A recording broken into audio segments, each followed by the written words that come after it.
Hello दोस्तों, study lamp में आपका स्वागत है। आज हम करंट अफेयर्स के कुछ एमसीक्यूज देखेंगे जो कि आपके यूपीएससी, एसएससी, आईबीपीएस, आरआरबी जैसे परीक्षाओं के लिए उपयोगी साबित होंगे।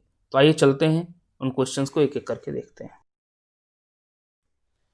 पहला क्वेश्चन है, who has been appointed as chief justice of Telangana high court. Telangana उच्च न्यायालय के मुख्य न्यायाधीश के रूप में किसे नियुक्त किया गया है? तो आपके ऑप्शंस हैं जस्टिस अरूप कुमार गोस्वामी, जस्टिस हिमा कोहली, जस्टिस जेके माहेश्वरी और जस्टिस पंकज मित्तल। और आपका सही जवाब है जस्टिस हिमा कोहली। जस्टिस हिमा कोहली को तेलंगाना उच्च न्यायालय के मुख्य न्यायाधीश के रूप में नियुक्त किया गया है।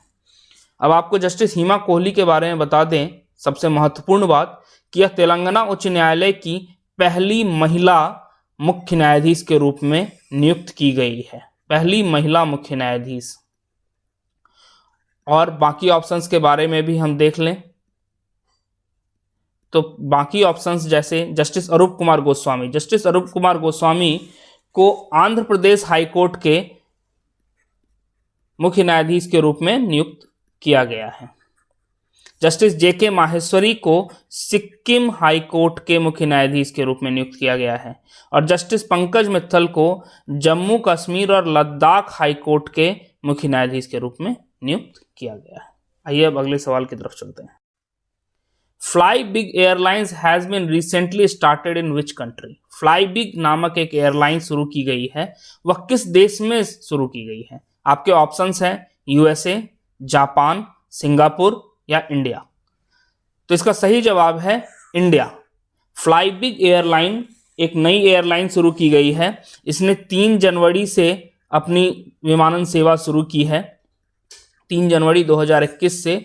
और हमारा जो डीजीसीए है, directorate general of civil aviation, जिसे हिंदी में नागर विमानन महानिदेशालय कहा जाता है, उसने इसे दिसंबर 2020 में 14 दिसंबर 2020 को इसे मंजूरी दी थी अपनी एयरलाइन सेवा शुरू करने की।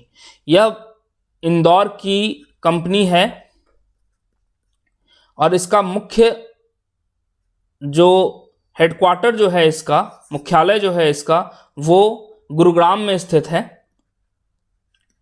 इसने जो श्रेणी 2 के शहर है, टीयर 2 सिटीज जो हैं, उसे कनेक्ट करने का ये इसका अभियान है, उसे वो कनेक्ट करेगा।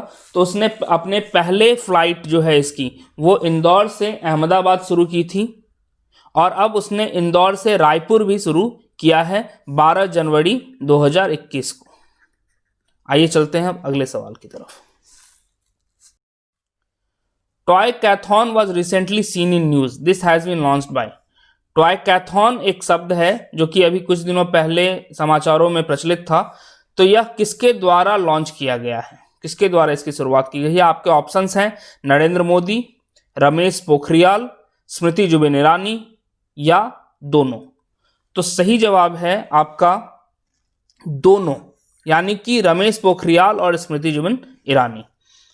टॉय कैथॉन है क्या, वो भी थोड़ा जान लें।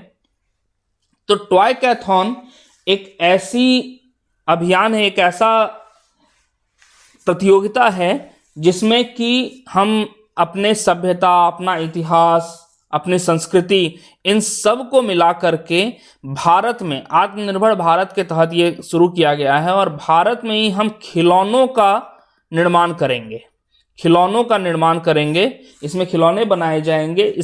और खिलौने बनाने वाले को, सबसे अच्छे खिलौने बनाने वाले को 50 लाख रुपए की इनाम राशि की भी बात कही गई है।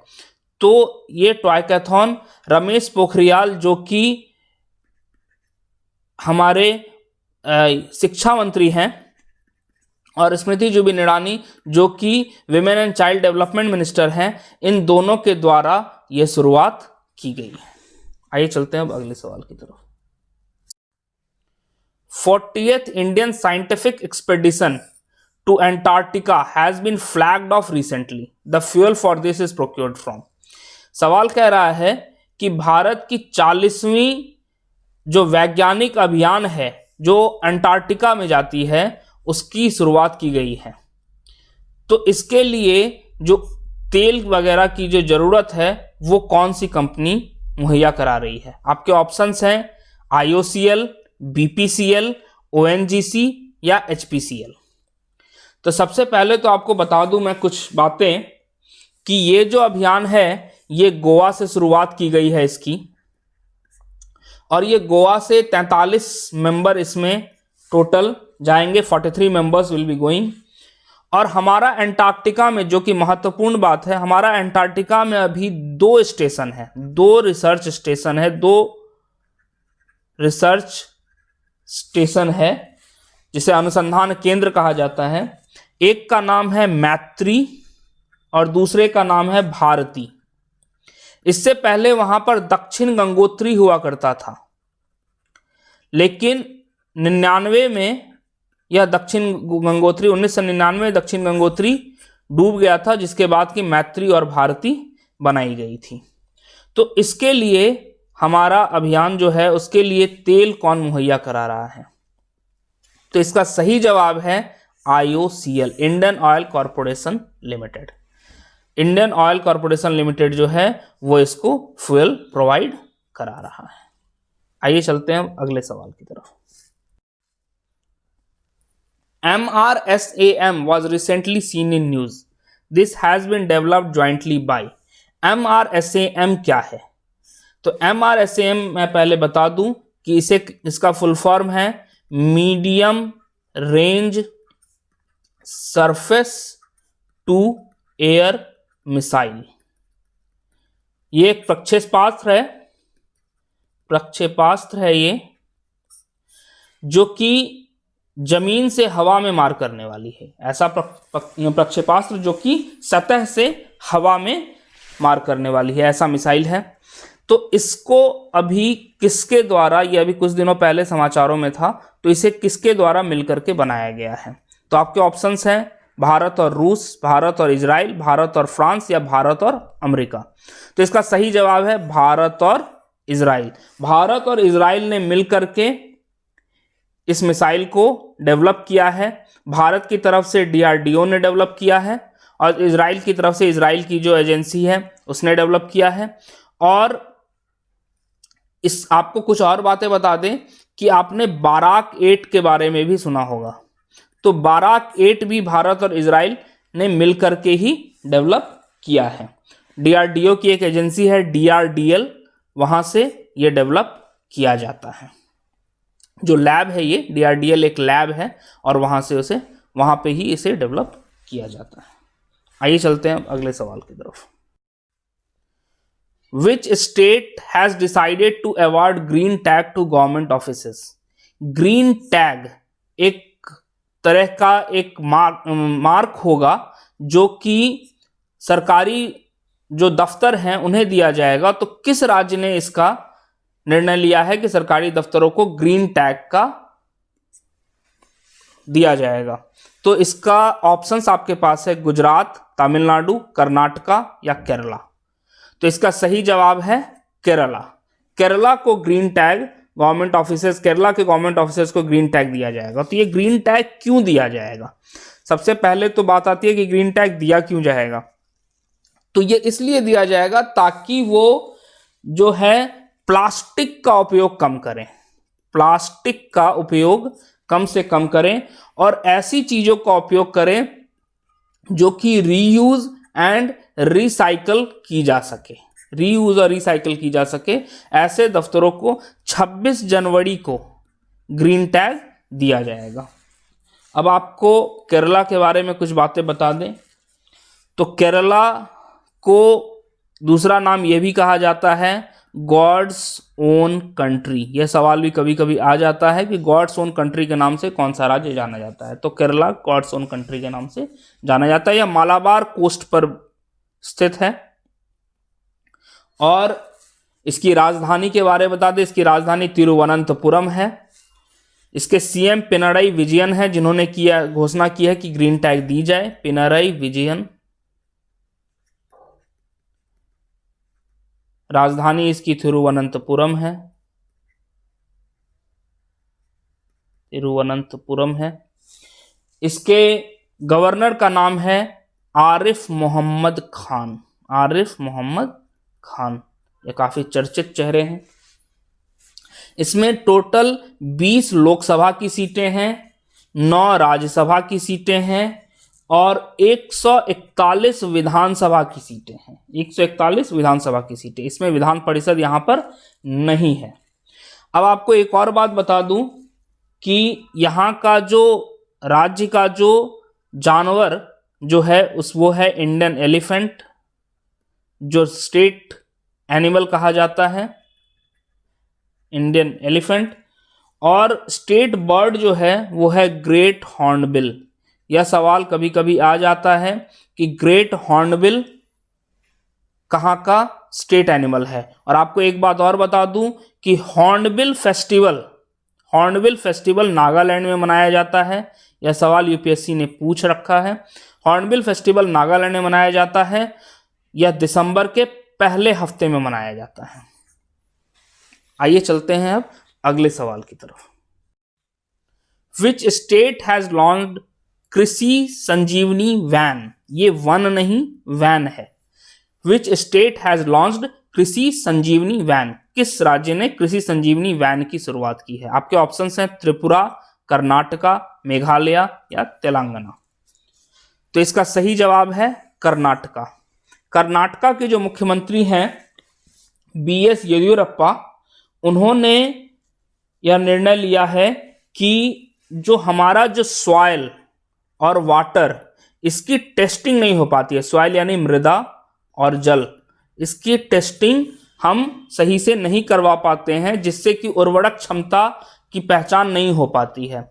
तो इन्होंने 40 ऐसे वैन बनाए हैं जो कि एक लैब की तरह हैं, जो जगह जगह पर जाएंगे और वहां के सॉइल और वाटर की जांच करेंगे। वहां पे कीटनाशक कौन से दिए जाएं, कैसे कीट नियंत्रण किया जाए, इसकी जांच की जाएगी। और उसके बाद वहां पे कौन से चीज बोए जाए जिससे कि उपज अच्छी हो, यह निर्णय लिया जाएगा। तो इसके लिए उन्होंने यह वैन की शुरुआत की है। इसकी राजधानी के बारे में अब बात कर ले, कर्नाटका के बारे में। तो कर्नाटका की राजधानी है बेंगलुरु। इसके चीफ मिनिस्टर हैं बीएस येदियुरप्पा और गवर्नर हैं वाजुभाई वाला। इसमें कुल 28 लोकसभा सीटें हैं, 12 राज्यसभा सीटें हैं। इसकी विधानसभा की सीटें 224 हैं विधानसभा, और विधान परिषद में कुल 175 है। विधानसभा में कुल 75 सीटें हैं। विधान परिषद में कुल 75 सीटें हैं। अब इसके एनिमल के बारे में बात कर लें तो जिस तरह केरला का स्टेट एनिमल इंडियन एलिफेंट है, उसी तरह यहां का भी स्टेट एनिमल इंडियन एलिफेंट है। बर्ड के बारे में बात कर लें तो यहां का बर्ड है इंडियन रॉलर, जो स्टेट बर्ड है। यह सवाल भी कभी कभी आ जाता है। और सबसे महत्वपूर्ण बात कि यहां का जो कर्नाटका का जो स्टेट ट्री है वो है सैंडलवुड, चंदन की लकड़ी। ये बहुत ही महत्वपूर्ण है।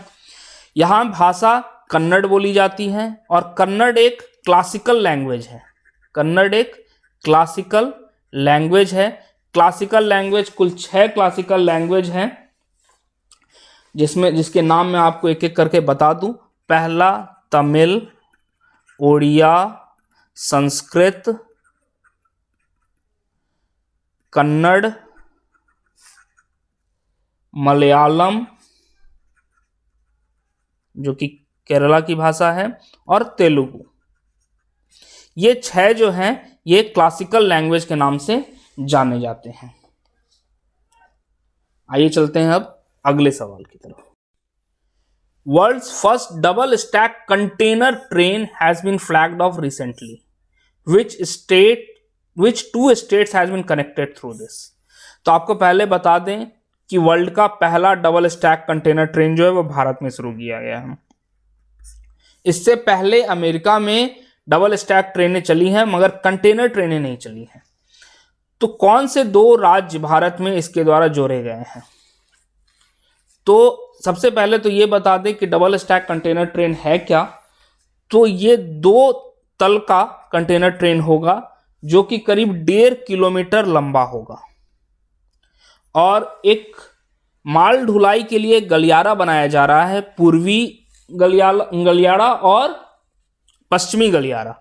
तो इन दोनों में ये चीज शुरुआत की जाएगी, जिससे कि माल ढुलाई का काम जो है, इससे मालगाड़ियों की रफ्तार जो है वो 100 किलोमीटर प्रति घंटे के आसपास रखी जाएगी। अभी 75 किलोमीटर पर आवर के आसपास रखी गई है और धीरे धीरे इसे बढ़ा करके 100 किलोमीटर प्रति घंटे किया जाएगा।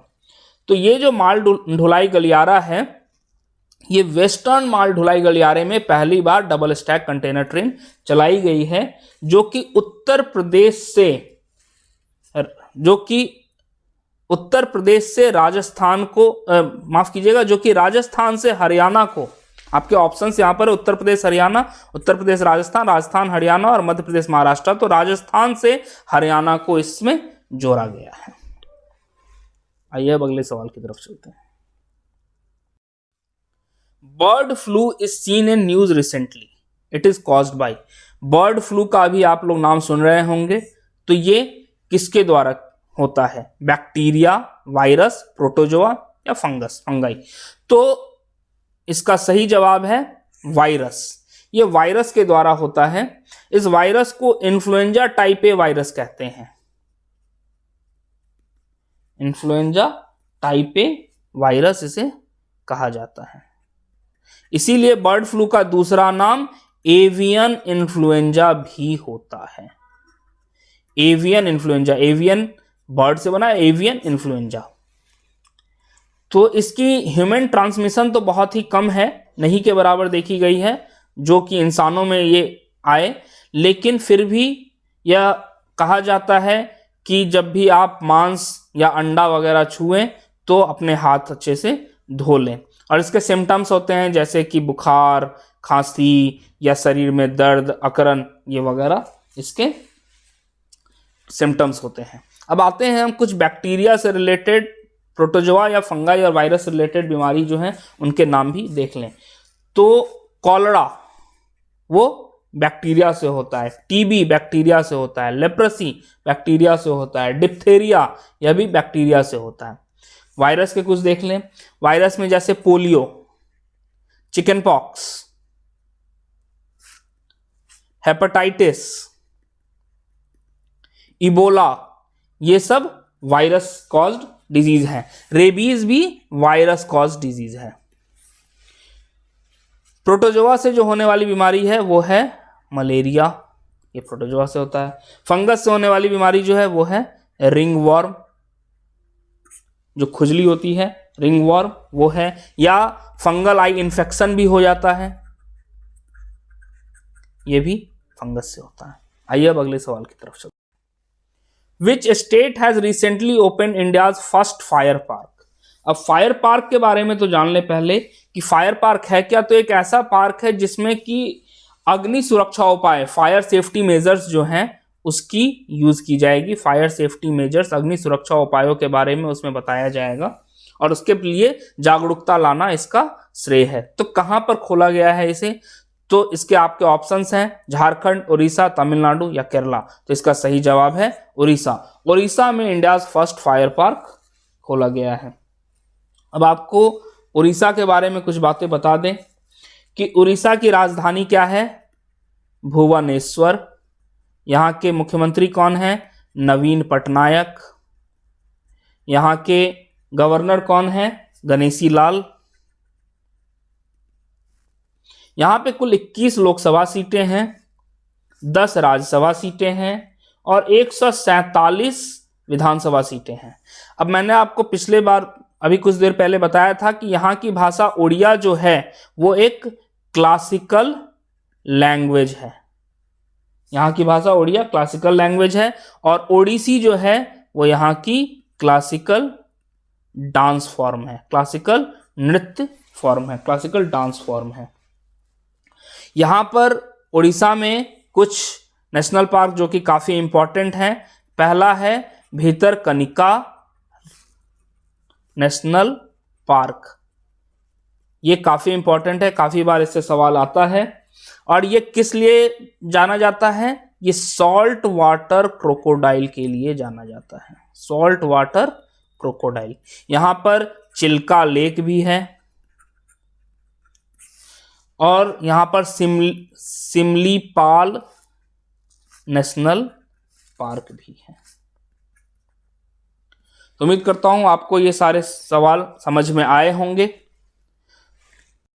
तो अगर आपको यह वीडियो अच्छा लगा तो आप इसे लाइक करें, शेयर करें, सब्सक्राइब करें हमारे चैनल स्टडी लैम्प को, और बेल आइकन दबाना ना भूलें, जिससे कि आपको नए नए अपडेट्स मिलते रहें। Thank you.